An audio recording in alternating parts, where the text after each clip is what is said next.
खुलुमबाय स्टुडिय'आव आं उदांस्रि मोसाहारि दुलाराय बर' समाज आफादखौ दाफुंबाय नंगौ बाक्सा जिल्लायावबो दुलाराय बर' समाज आफादखौ दाफुंबाय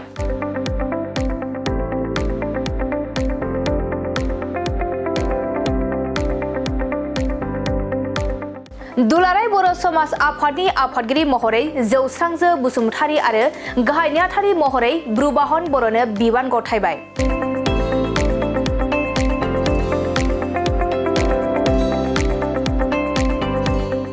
बाक्सा जिल्लानि सदर मुसलपुराव थानाय कालचारेल कमप्लेक्सआव दिनै ध्रुबज्योति बसुमतारीनि मेल सामलायनाय गेवलां सावरायमेलनि गेजेरजों बाक्सा जिल्ला दुलाराय बर' समाज आफादखौ दाफुंनाय जाबाय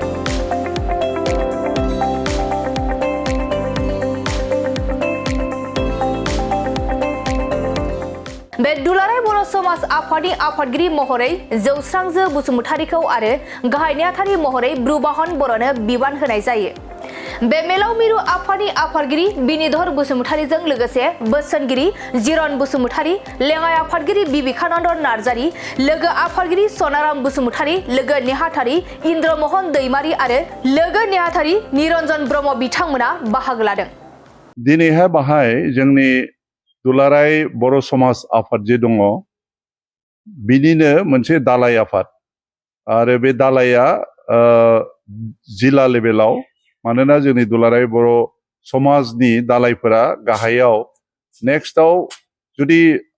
आसामनि बाहेरायाव थाङोबा जों स्टेट लेभेलनि दायो जेरै बेंगलाव दं आरो बिनिफ्राय जिल्लाफोर थायो आरो जिल्लानि सिङाव आन्सलिकफोर थायो दा जोङो बाहाय बाक्सा जिल्ला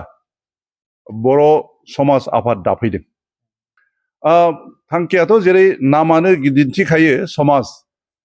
जोङो बयबो समाजावनो थायो प्रत्येक जाथियानो बर'हाबो मोनसे समाज दं गोदो गोदायनिफ्रायनो दा समाजाव जोंहा गुबुन गुबुन जेरै आफादफोर दं थुनलाइ आफाद दं फरायसा आफाद दं हारिमु आफाद दं बायदि बायदि आफादफोर दङ बिथांमोना गाव गावनि खामानियाव बेस्थ' थानानै आरो बेसिक जे समाजनि खामानि थाबावो सामाजिक जे थांनानै थानाय जानाय लोंनाय आरो आब्रुथि मेनटेन खालामनाय जेरैहाय आजिखालि माने जौ जुवा ड्राग आरो बिनिफ्राय हाबा हुखाफ्राव फेमिलि बायदलाबायनाय आरो बिनि बादैबो माखासे माने सम्पत्तिनि बा दावराव दावसि बेफोरबादि जे इसुफोर थायो बेफोरखौ जोङो समाज लेभेलावनो खोख्लैयो आरो बेफोरखौनो जोङो मोजाङै सोदांनानै आरो लोगोसे साबसिन जाहाथे जोङो मोनसे समाजखौ जेरै बर'हा मोनसे सिमां दङ गेरेमसा बर' समाज दानाय बर' माहारि दानाय जोङो बे बर' समाजा बे गेरेमसा माहारि दानाय प्रसेसआव जोंबो बाहागो लानो हायो जोंहा ओरैनो आसामाव जेसेबांखि जिल्लाफोर दङ बे जिल्लाफोरनि बांसिनावनो 70-80% जिल्लायावनो जोंहा बर'फोर दङ खिन्थु जों दासिम दाफुंनो हानाया क'क्राझारावहाय मोनथाम आरो बेंगलावहाय जिल्लाल' नङा स्टेट लेभेल दं जिल्ला दं ब्लक दं आरो बिनिफ्राय ओरैबे नै दा जोङो नैबे बाक्सायाव हाबबाय ओमफ्राय सालबारि तामुलपुर आरो बेबायदिनो हरैहाय जोंहा चराइदेव दं कार्बि आंलं दं आरो बिभिन्न गलाघाट दङ धेमाजि बेफोरबायदियावबो जों थांगोन जों फारि फारि दागासिनो दं आरो बुंनो थाङोब्ला बेफोराव दङमोन सिगाङाव नाथाय गेजेरावहाय एसे बै खामानि दामानि जायैयावहाय बा बे आफादफोरा टार्म जोबोब्लादि गोदान आफाद दानांगौ बेखौ दानाय जायाखै बिनिखायनो दंखायोफ्रावबो गोदान आफाद दानांगौ जायखौ फोजाखांफिननाय होनना बुङो खिन्थु दिनै बाक्सायाव जों जेखौ खालामफैदों बाहाय सिगाङाव गैयामोन बे गोदानै दानाय जाबाय आरो गोख्रों मोनसे जिल्ला आफाद दाबाय दा बिथांमोनानो डाउन दा लाइन गाहायाव आरो बेबायदिनो आन्सलिक आफादफोरखौबो दासिगोन आफादगिरि नेहाथारि हिसाबै सोरखौ होनाय जादों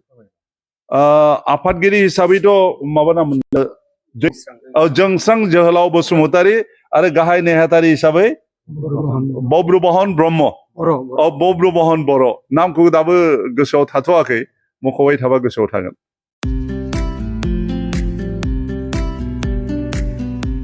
नैरोजा 22 मायथाइनि गोदानै मुं थिसननायनि थाखाय गोजोनथाव खौरां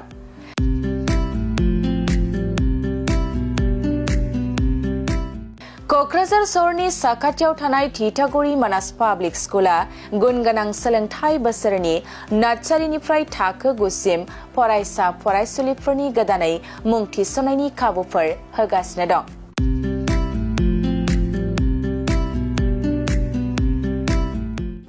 गुन गोनां सोलोंथाइ होनायजों लोगोसे तितागुरि मानास पाब्लिक स्कुला basic computer education, English speaking environment आरो मोजां सोलोंथाइ गोनां फोरोंगिरिफोर दं।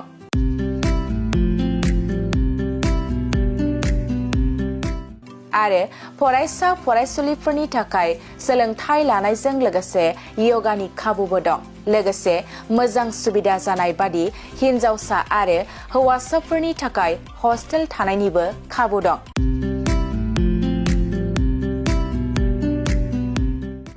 बेनिखायनो नोंथाङाबो नोंथांनि गथ'खौ गोदानै मुं थिसनोब्ला तितागुरि मानास पाब्लिक स्कुलाव मुं थिसननो हागोन। नोंथाङा आबुङै मिथिबावनो थाखाय 6000853288 6000489621 आरो